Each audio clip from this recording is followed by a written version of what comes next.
Evening, नमस्ते। कैसे हो आप सभी? आशा करती हूँ कि आप सभी बहुत अच्छे होंगे और खुश होंगे। तो अभी सुबह के 6 बज गए हैं और मैंने झाड़ू लगा लिया है पूरे घर में और अब जा रहे हैं चूल्हा जलाने के लिए। तो लाइट नहीं थी, मैंने मोबाइल की बैटरी से टॉर्च जलाकर ही वीडियो बनाया था, तो इसलिए अच्छे से शूट नहीं हो पाया था। लेकिन जैसा भी है, प्लीज़ आप लोग थोड़ा सा सपोर्ट करते रहिए, क्योंकि अभी मेरे यहाँ लाइट की थोड़ी सी दिक्कत है, तो इसीलिए अच्छे से वीडियो शूट नहीं हो पाता है। और अभी कभी अंधेला भी है, तो अभी यहाँ पर भी मैंने सिर्फ मोबाइल ही जला कर रखा है, जिससे मैं वीडियो शूट कर रही हूँ। और ज़्यादा टाइम भी नहीं मिल पाता है दिन में, क्योंकि दिन में हम दूसरे के यहाँ दे देते हैं मोबाइल चार्ज करने के लिए, तो इसीलिए टाइम ज़्यादा नहीं मिल पाता है वीडियो बनाने का। तो यहाँ पर मैंने चूल्हा जला दिया था और झाड़ू लगाते लगाते पैर की उंगलियां थोड़ी सी ठंडी हो रही थी, हाथ की उंगलियां ठंडी होने लगती हैं। वैसे तो कोई बात नहीं है, गर्मी लगती है जब झाड़ू लगाते रहो, लेकिन थोड़ी सी उंगलियां ठंडी हो रही थी, तो इसीलिए आग में सेंक ली थी। और फिर हमने पानी भी रख दिया है गरम करने के लिए। पानी गरम हो गया है हमारा। फिर हमने भगोने में ही आज सब्जी छोंक दिया है, क्योंकि कढ़ाई में अब ठंडी आ रही तो थोड़ा सा आलस हो जाता है कढ़ाई मांजने का, क्योंकि उसमें टाइम लगता है कढ़ाई में ज़्यादा, और भगोना जल्दी साफ़ हो जाता है। तो दूध भी थोड़ा है आज, तो अब उसको हम ऐसे ही लोटे में रख देंगे पकने के लिए, इसीलिए हमने भगोने में ही सब्जी बना लिया है। तो अभी हमने नहाया नहीं है, क्योंकि अभी थोड़ा सा ठंड भी है और पानी भी थोड़ा लेट में मम्मी भरती हैं, क्योंकि अंधेला रहता है सुबह। तो यहाँ पर हमने सब्जी पकने के लिए रख दिया है, और इसके बाद हम नहाएंगे, तब तक हमारी सब्जी भी पक जाएगी। और जब नहा कर आएंगे, इसके बाद हम आटा मार के रोटियाँ बनाएंगे। तो पानी ये हमारा डोलची में मैंने रख लिया है डालकर, और इसके बाद फिर मैंने आयुष को तैयार करके स्कूल भेज दिया था, क्योंकि अब सुबह जल्दी ही टाइम हो जाता है। और फिर बाद में आई थी मैं पूजा करने के लिए। तो यहाँ पर हम हर रोज़ जब सफाई कर लेते हैं, फिर भी हम साड़ी के पल्लू से यहाँ भगवान के आगे मंदिर को फिर से साफ़ कर देते हैं। फिर मैंने थोड़ा सा गंगा जल लिया और यहाँ पर डाल दिया था, क्योंकि पोछा नहीं लगाया है अंदर ठंड की वजह से, तो गंगा जल से ही आचमन कर दिया था। और इसके बाद हम यहाँ पर पूजा की तैयारी कर रहे थे। तो घी तो अभी ठंडियों में जम जाता है, ऐसे ही रोज़ की दिक्कत रहती है, गरम करके लाना पड़ता है, या फिर हम इसको रुई में इस तरीके से लपेट देते हैं, और फिर जब हम इसमें माचिस से जलाते हैं तो फिर ये थोड़ा सा गीला हो जाता है। तो वैसे तो हम धूप बत्ती का इस्तेमाल करते हैं सर्दियों में, लेकिन फिर भी अगर घी है घर में तो हमें शुद्ध घी का दिया ही भगवान के पास जलाना चाहिए। तो शाम को तो मैं घी का दिया ही जला देती हूँ, और सुबह अगरबत्ती या धूप बत्ती से कर देती हूँ पूजा। लेकिन जब भी घी है अगर घर का, तो मैं घी का दिया ही सबसे अच्छा समझती हूँ। भगवान के पास हमेशा घी का दिया ही जलाना चाहिए। तो यहाँ पर मैंने भगवान के दिया जला दिया है, और माचिस की तीली जलाकर घी के आसपास कर दिया था, तो वो तुरंत ही पतला हो गया है घी।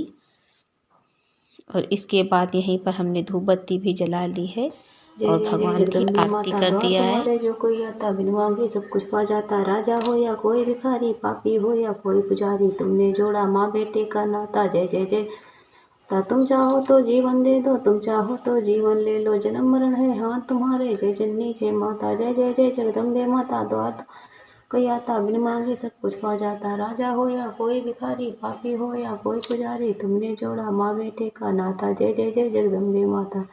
जब जब जिसने तुम्हें पुकारा, तुमने दिया माँ बढ़ के सहारा, हर भोले राही को तेरा प्यार ही राह दिखाता। जय जय जय जगदम्बे माता।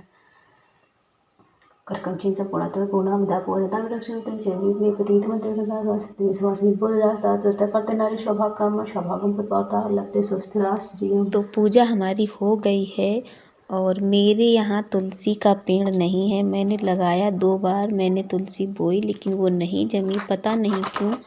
लेकिन अब की बार मैंने सोचा है कि सर्दियाँ ख़त्म हो जाएं, इसके बाद लगाएंगे, क्योंकि ठंडियों में कोहरा की वजह से पेड़ नहीं चलते हैं अच्छे से। तो जब कोहरा ख़त्म हो जाए तो इसकी बार हम अब की बार हम फिर से कोशिश करेंगे, अगर माता रानी चाहेंगी तो हमारे घर में भी तुलसी का पेड़ उग जाएगा। और फिर हम यहाँ चूल्हे में आए थे तो तब तक देखिए बिल्कुल चूल्हा ठंडा हो गया था, बिल्कुल थोड़ी सी आग बची थी और पूरा ही आग ठंडी हो गई है। और गर्मियों में आग जल्दी ख़त्म नहीं होती है और सर्दियों में देखिए तुरंत ही जल्दी ही आग ख़त्म हो जाती है। तो यहाँ पर मैंने थोड़ा सा ईंधन डाला है चूल्हे में और थोड़ी सी आग है उसको फोड़कर फिर मैंने इसमें फूकना शुरू किया था। तो बहुत देर के बाद ये जला था, काफ़ी देर तक इसको हमने जलाया था धीमे धीमे करके, तब जला था। और या फिर इसमें दोबारा से माचिस की तीली लगाओ तो पन्नी डालनी पड़ती है फिर से, तब जलता है। लेकिन थोड़ी सी आग है तो धीमे धीमे जलने लगा था। फिर इसके बाद में ये जब थोड़ा सा जलता है तो फिर अच्छे से जलने लगा था। तो चूल्हे की, जो लोग चूल्हे में खाना बनाते हैं तो उन लोगों को सभी को पता है कि हाँ ये दिक्कत हम लोगों को उठानी पड़ती है। और काफ़ी ज़्यादा देर तक हम उसमें फूंक रहे थे तभी जला था चूल्हा। और फिर हम बाकी की रोटियां बना लेंगे। तो फ्रेंड्स, आपको मेरे ब्लॉग कैसे लगते हैं प्लीज़ कमेंट में बताना। और आप लोग अपना सपोर्ट बनाए रखिएगा, मेरे चैनल पर बने रखिएगा। और आप लोगों की मदद से ही सब कुछ हो पाएगा, वरना कुछ भी नहीं होने वाला है। तो आप लोग मेरा साथ मत छोड़ना, क्योंकि आप लोगों से मैंने बहुत सी उम्मीद लगाई हुई है। और यहाँ पर मैं आ गई थी गुर्च लेने के लिए, क्योंकि अब ठंडियाँ हैं और सर्दियों में बहुत ज़्यादा खांसी और जुकाम रहता है। तो ये हमारे यहाँ इसको गुर्च बोला जाता है, वैसे इसको गिलोय बोलते हैं। और ये देखिए 6 महीने हो गए हैं इसको, जब हमारे हस्बैंड जी घर पे थे तभी वो लाए थे और तब से ये रखी है। तो जब भी कुछ ठंडा मौसम होता है तो हम इसे यूज कर लेते हैं। इसको देखिए, इसे छोटे छोटे टुकड़े काट कर और फिर इसको कूट के पानी में डाल के पका लेते हैं। देखिए अभी भी ये अंदर कितनी हरी है, ये कभी ख़राब नहीं होती है। सबसे ख़ास बात इसकी ये है कि ये कभी भी ख़राब नहीं होती, कितने दिन भी रखी रहे।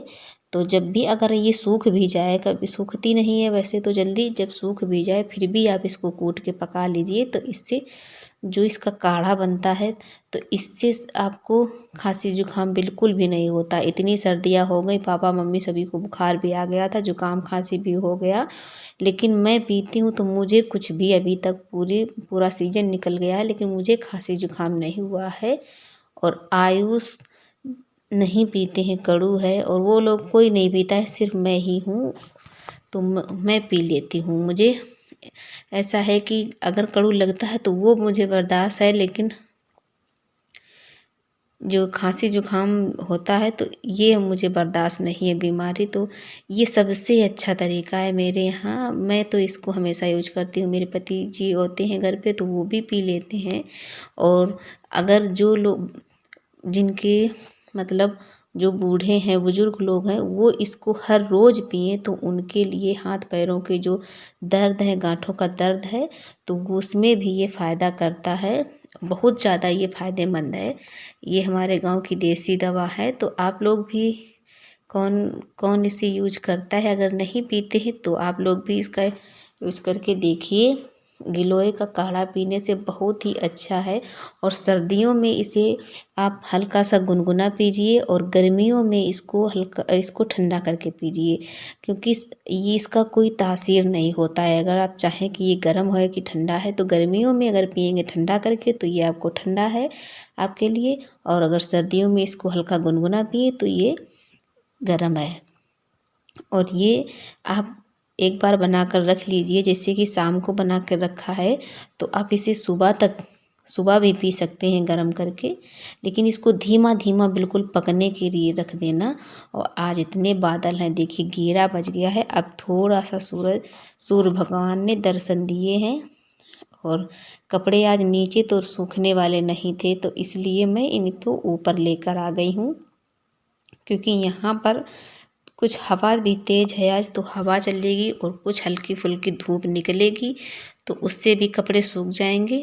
तो ये आयुष के कपड़े हैं और पापा के कपड़े हैं। मैंने तो अपने नीचे ही फैला दिए थे, वो तो सुबह से फैले हैं तो वो हल्के हल्के सूख गए हैं और शाम तक सूख जाएंगे। लेकिन ये कपड़े हैं पापा के, मोटे भी हैं, पैंट हैं, तो इनको हमने छत पर डाल दिया है क्योंकि हवा में सूख जाएंगे अच्छे से यहाँ पर। और दोपहर बज गया है, 12 बजा था, तब हल्की हल्की सी धूप निकल आई थी तो सूख गए थे कपड़े अच्छे से। और यहाँ देखिए मेरे घर के पीछे आलू की खुदाई चल रही है। तो यहाँ पर ये बोरे रखे हैं आलू के, और जो ये बेल खड़ी है यहाँ पर अभी आलू नहीं खुदा है, और जहाँ की ये बेल कटी हुई दिख रही है यहाँ पर आलू खुद गया है। तो ये लोग देखिए अपने भैंसों के लिए चारा काट रहे हैं आलू की बेल। तो ऐसे ही सब लोग जब आलू खुदता है उस दिन सभी लोग जिनको ज़रूरत होती है तो सभी खेत से काट के ले आते हैं अपने भैंसों और जानवरों के लिए चारा, हरा चारा होता है। और यहाँ पर ये लोग देखिए आलू की खुदाई कर रहे हैं। ऐसे ही मेरे यहाँ खुदाई होती है, ये कच्ची वाली फसल के आलू है तो इनकी खुदाई ऐसे ही हाथ से की जाती है। वैसे पक्के फसल होती है तो उसकी ट्रैक्टर से खुदवा लिया जाता है मशीन से। और ये हमारा काढ़ा देखिए तैयार हो गया है बनके पीने के लिए। तो इसको आधा मैंने अभी पिया था और आधा इसको रख दिया था कल के लिए, क्योंकि अब हम कल नहीं पकाएंगे, कल पी लेंगे इसी से। और यहाँ पर बैठे हैं आयुष अपना होमवर्क कर रहे हैं, स्कूल से आ गए थे, खाना वाना खा के बैठे हैं।